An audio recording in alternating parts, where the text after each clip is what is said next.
Thank you. Hello, everyone. My name is Brian Rudkin. I'm a staff SRE at Twitter, and I'm going to be helping you hire great SREs. I'd like to thank all of you for coming and for USENIX SRE for having me here to speak. And I'm going to apologize in advance for talking too quickly because we have a lot to cover. So this talk is going to be focused on areas where individual contributors can have the biggest impact in the hiring process, though it should be useful to anyone that's involved in the hiring pipeline. I also have a more detailed blog post about the entire pipeline that should be coming up on the Twitter engineering blog probably in the next 2 weeks. I'm sure you all know that hiring is hard and that there is no single formula that's going to work for every situation, but by the end of this session, you should have some ideas of where you can immediately start improvements to your hiring pipeline and some specific ways in which you can do so. I'll be covering some generic information on hiring first and then diving into the Twitter-specific solutions. I hope you will also take away a greater appreciation for how important the hiring process is and why you should be involved with making it better. So before we get into the what and how of hiring, let's take a look at the reasons why you should care deeply about hiring and why we all want to be involved in the process. So our company needs people to do work. Pretty simple. The more work there is, the more people we need to do it. We want to have smart, strong, capable, diverse, upstanding people because they help us get the work done. Now, they also have a positive effect on those around them by being leaders and by helping others level up. We also cannot do all of the work ourselves, and we do not want to work with toxic people if we can avoid it. So I've mentioned the hiring pipeline, so we're going to take a quick look at it. The hiring pipeline is really the set of steps that take you from an open requisition to a new employee. And this is announcing, sourcing, screening, interviewing, the offer, and onboarding. So notice that the process doesn't end at hiring your new employee. You actually have to take them through being able to do work. So we're going to focus on the Twitter SRE organization, and everyone has to go through these same steps, but understanding the complete hiring pipeline allows us to form a better hiring process that we can iterate and improve upon. So we know hiring is hard, and we know from the previous slide that in order to hire someone, we have to announce it, and to do that, we need to know what to advertise, and to figure out that, we need to answer some fundamental questions. There are 3 fundamental questions whose answers help us build a repeatable, reliable assessment process that we can use for every candidate. And as a bonus, we also can use that to help create our job description. The first question is, will the candidate be able to do the job we want them to do eventually? The job we want them to do should be a future goal, and that bears repeating. The job we want them to do should be a future goal. And there are 2 aspects to this statement. First, no one walks in to their first day of work and is contributing right away. A senior hire should probably be doing so within a few weeks, but a junior hire could take a couple months or longer to truly be handling tasks on their own. Another way to think about this eventually is the warm body problem. Do we need any warm body because there's just so much work to do, or do we want to hire a specific person? If we are hiring a specific person, are we looking at the full sum of who that person is, their intrapersonal and technical skills, or we specifically want them to manage our NetApp filers from 2002. The second, and something that we often overlook in the hiring process, is how will this person grow at our company? It is very unlikely that the junior button pusher that we just hired wants to push that same button for their whole career. So part of our eventually should be evaluating the ability from that junior button pusher to go to the senior staff button pusher engineer. Our second question is, how long do we think this eventually will take them to reach? And this ties directly into our first question, and where we have to understand our business requirements, and we have to take stock of our own environment. So how standard is it? Is everything we do bespoke, artisanal, in-house, and handcrafted? How complex is it to understand? Do we have training? Do we have mentorship? Do we have good leadership in place? And how much and what quality documentation do we have? How many hours are going to be devoted to helping our new hire get up to speed? And how much help will they actually have access to? The other thing is we need to know what level of skill in troubleshooting do they actually need when they start. And of course, we need to know what does the business actually need them to do and how soon do we need them to be doing it. So essentially, will we be setting up our new employee and thus our business to succeed? So remember, our final step in the pipeline is onboarding. So we have to take into consideration. And our question number 3, is this someone we actually want to work with, possibly for years? So hiring is an investment, and it's very expensive. So we have to think both short and long term. And this is super hard to answer in 30 to 60 minutes, but we get to ask questions. So for question number 3 in particular, we want to get answers that tell us about the candidate as a person.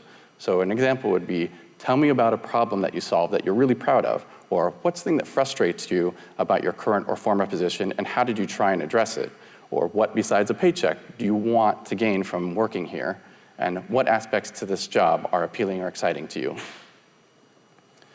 Before we can actually hire one, we actually have to know what a great SRE is. We all have this ideal candidate in our minds somewhere. They'll have 20 years of experience and all the technologies that we already use and are immediately familiar with the bespoke customizations that we use in-house. We've all been guilty of thinking this way, but it can severely limit the number of candidates that can apply to our job description as we create it and can color how we evaluate them if we let it. So I'm going to ask you to prepare yourselves, because if there's anything that I say in this talk that's going to be controversial, this is it. It's generally agreed that the field of site reliability engineering is the practice of using software engineers to tackle operational problems. But I think that an individual SRE is better thought of as a set of personality traits. That is, I believe that there are characteristics that are indicative of someone who is likely to be a great SRE, either now or in the future, and those are better than any signal we can glean from a set of technical skills. So under this lens, it's clear that an SRE is not just a SWE that does deploy tooling, and I'm sure everyone here already knows that. But that also means that there are specific qualities we can look for to help us identify candidates that are likely to be really good as SREs. And that's not to say that these traits can't be learned, but only that it's an additional signal we can look for as we're interviewing. So very quickly, I'm going to go through my personal list of traits that I look for in a great SRE, and that's not to say that these are all positive traits per se, but that they happen to appear quite frequently. So a great SRE has a breadth and often depth of knowledge that applies to many different areas, and particularly around developing, deploying, and running services.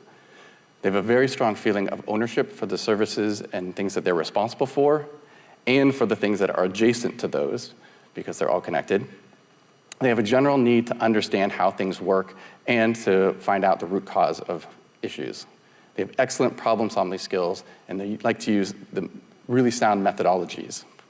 They have a love of automation and tooling for broad-based and reusable solutions. They have a strong desire to be helpful, impactful, and to take action. They have a willingness to be the hero or martyr for service availability. Now again, this is not necessarily a positive trait, but it's the desire part of the trait we look for and not necessarily how they act upon it. And last, they're curious and continually looking for knowledge from many different sources, and that includes outside of work, but often in technically related areas. So now we have some idea of what kind of person we're looking for. How do we answer our 3 fundamental questions? We need to decide what the business really needs and then what things are just nice to have. And remember, we can also use this to come up with our job description. So we need to determine what we really need them to do. We have to decide if we're hiring for a specific function or we're hiring a specific person. If there's a specific skill set that will have a dramatic impact on their performance, how fast would a good candidate be able to gain it if they don't already have it? And obviously with SRE, what real % of ops versus development work will be required? We need to figure out if our applicant actually needs experience with our specific tech stack or things generally like our tech stack. Because SREs often do have a breadth of knowledge that can be applied to many different positions, we need to decide that if a candidate's knowledge of Puppet likely means that they will be able to handle the Salt Stack or Chef or CF Engine that we use, or if the last person with any knowledge of our Ansible, Terraform, AWS provisioning solution just left the company and we really, really need someone with those specific skills to take over right this second. And don't forget, we can specifically ask about areas of concern and give the candidate an opportunity to convince us that they can really do it. And finally, we need to determine what skill level is actually required. Do we really need 5 to 7 years of experience? What kind of learning and mentoring structure will they have when they start so that they could level up if they don't have a specific skill? And can we afford to hire someone who will need a lot of help or time ramping up? Let's remember that there are so many things that are more important than how long we've been doing something. Time brings us experience, but it doesn't always bring wisdom, and it's important not to conflate the two. So we can spend a lot of time doing the same thing over and over without really learning or evolving. And this is where a rubric can keep us focused on what a candidate actually knows versus how long they've been doing it. So I want to make a quick note about junior applicants here, that we often have a subconscious bias that it's hard to hire junior engineers because they just don't have the experience to be impactful. This, again, is where having a good rubric will really help us. Are you starting to see a theme? So let's take a moment to look at the reasons why evaluating a candidate is really very hard, even when we know what we're looking for. We generally have 60 minutes or less to evaluate the sum total of a person's life and experience, and then decide if they are technically capable and someone we'd like to work with. We usually don't do it that often. If you think about the time you spend running interviews versus all of your other work, it's pretty small. We aren't often methodical, and we don't always evaluate candidates all in the same way.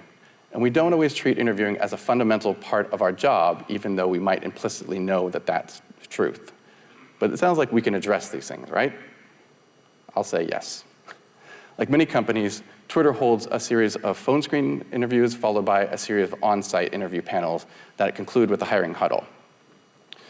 That ends with a thumbs up or down decision on a candidate. And when everything goes smoothly, that takes about 10 to 15 minutes, which means that everyone felt that they got a good signal from their interview and are in pretty close agreement, and it's almost a formality.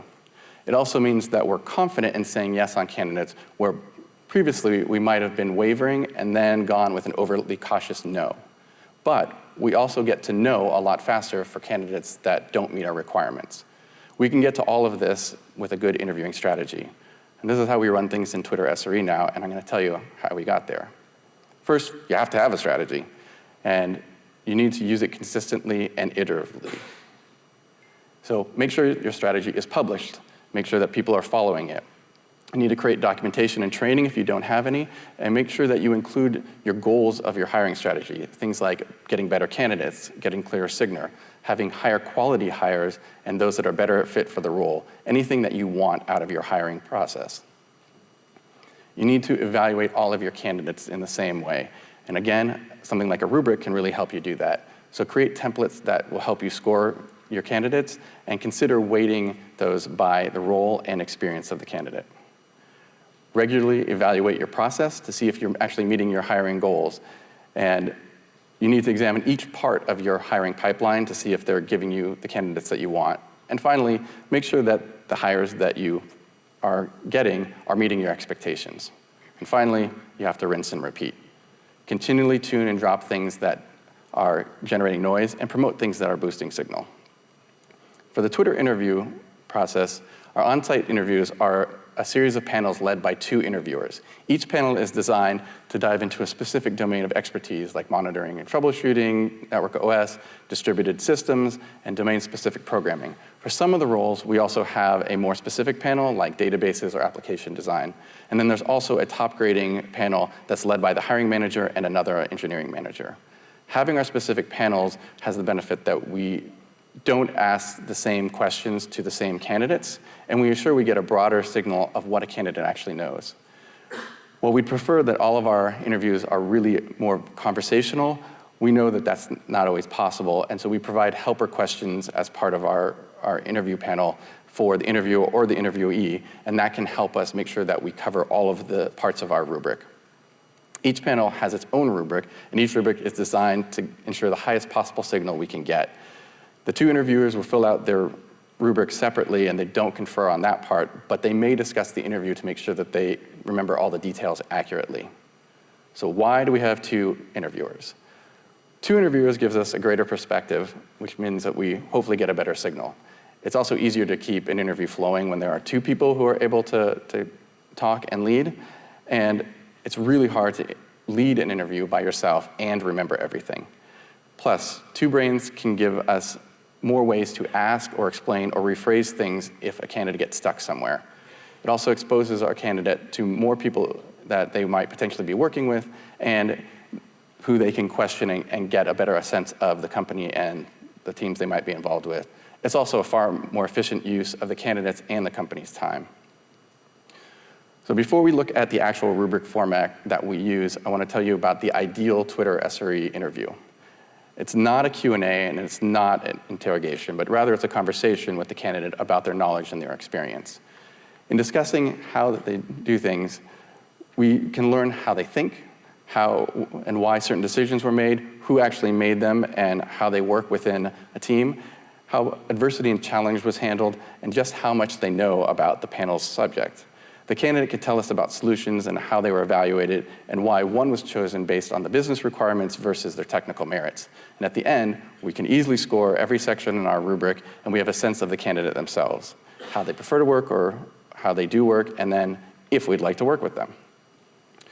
So we use a rubric so that we can evaluate all of our candidates using the same criteria. So I want to give a big shout out to my colleague Chad Dollins, who did the majority of the work getting our rubrics sort of into working shape. But we've been iterating on these for about a year now, and while we continue to refine and improve them, obviously that's part of our process, it works pretty well for us. And this is something that you can look at and evaluate for yourselves and see if this is something that you want to either adopt or iterate on. I'll note that we do use rubrics for both our technical phone screens and our on-site panels. Our rubrics have two main sections. They have a technical and a non-technical. The non-technical is an evaluation of the entire interview, how a candidate communicates, their demeanor, how they deal with things they don't know or mistakes, what kind of attribution they give to themselves or to others about their work, and all of that boils down to a single number, 0, 1, or 2. The technical section will have more subsections, each with some number of topics. And the final points, going over the scoring, 0 usually means that the candidate is not familiar with the subject or has made a lot of mistakes, and 2 is generally reserved for a candidate that has explained everything in great detail, and sometimes more than we've even really asked for. The topics that we use can be very broad, like the Linux kernel, API design, or monitoring methodologies. And the scoring indicates areas where they hit things or miss things. So each line in the evaluation is also weighted because some things are just more important than others. And the final points for each line are their 0 to 1 score multiplied by the line weight. And then we take the sum of all the lines, and that is the total maximum score for the rubric. We also weight the rubric itself because we want to be able to use them for the level of the candidate. And that allows us to use the same rubric for junior and senior candidates. And the final number that we get is a range from do not hire to let's hire this person immediately, they're really amazing. The scoring is designed to make it extremely hard to be in the middle on a candidate. You're going to end up with a thumbs up or a thumbs down position. And really it's only the level of thumbs up or thumbs down. And quickly, if a candidate does really poorly in one panel but is doing well in others, our scoring usually accounts for this, and the huddle kind of goes over it. But either they've done so poorly in one panel that we don't think that they're the right fit, or the other panels are so good that we think that that one panel does not have enough weight to say no to.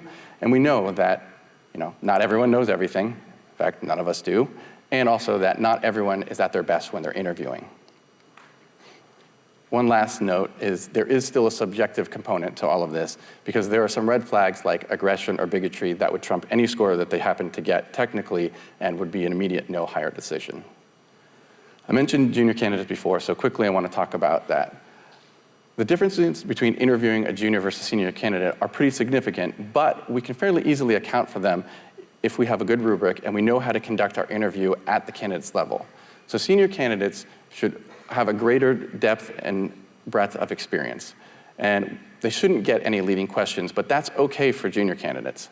They should also be expected to understand and be able to talk about industry standard solutions, while junior candidates should really be able to figure out an approximate shape of an answer with maybe a little guidance, or possibly without. Again, like leading questions or prompting are perfectly fine for junior candidates. And we have to keep our eventually time frame in mind. How long until we think that they will be contributing? So quickly, how do you interview a junior candidate or one without specific SRE experience? So always look for good fundamentals, particularly around methodology. It's a lot more difficult to teach or to learn basic best practices than it is to learn a specific technology. Don't expect expert or complete answers to all questions, but do ask follow-ups so you can figure out how they think about solutions, and particularly how they can apply the knowledge that they do have to knowledge that they don't have. Again, leading questions are totally fine. If a candidate can't follow leading questions, that is a pretty clear signal. And do not focus on areas where a candidate is weak. Move on quickly to other topics so you get an idea of what they do know. And then you also need to try and figure out from their strengths whether they will be able to address their weaknesses as they gain experience. And this also goes back to whether we can set our candidates up for success, if we have good onboarding and other new hire training. And remember, above all else, and this applies, of course, to every candidate, that we're evaluating their future performance and not what they know right this second. So finally, remember to sell yourself and your org and your company. As part of the interview process, you need to sell the position as one your candidate wants to fill. And interviewing is really a learning process for both parties. So sell yourself. You need to determine if this is someone you want to work with, and they should be determining the same thing of you. Also, remember to sell the great aspects of your company or organization and try and downplay the bad ones as much as you can while being honest. This is actually something that can be helpful because acknowledging a challenge can be really inspiring for a candidate. Hey, we have this really tough problem that we're trying to solve, and that's where we really want you to come and help us. And of course, remember to treat all candidates, even the ones you aren't going to hire, as if you will be, because you need to be cognizant of things on the internet, like Glassdoor, Facebook, Twitter, Recode. People talk. Who knew? And I'll leave you with one last thought, and this is something I was told as a musician, that there are 3 aspects to any gig. There's the music, the people, and the pay. And you need at least 2 out of 3, or you should probably pass. So we want all of our candidates to walk away with the same knowledge, that they should know how great it is to work here, what kind of projects and career growth and learning we have, what kind of positive impact that they will be able to have in their position, how wonderful the people in the culture are, how great it would be to work with you in particular and your team, and of course, how amazing our compensation is. And that could be monetary or with our perks, or maybe it's just personal fulfillment because we're saving the planet. So once again, my name is Brian Rutkin, and you can reach me at ArocNerd on Twitter or at brutkin on the SREcon Slack. And I'll remind you once again that I'll be having a more detailed blog post about the entire hiring process, and that should be on the Twitter engineering blog very soon. Thank you for listening.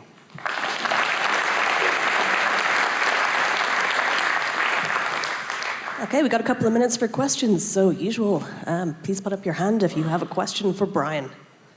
Yeah, question over here. I'll come around the other way.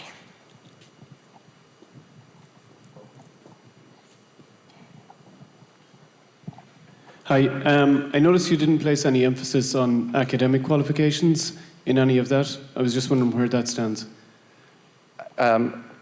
Again, when I talked about SREs as being a set of personality traits, I think that most of the skills that we use as SREs can be learned pretty easily for someone who is inclined to them. So while academics and even previous job performance give us an indication, I think that you can look at any candidate and see more of what they've actually done and what they know now versus whether they have a degree or whether they've got a certain title. I don't think those things are as important.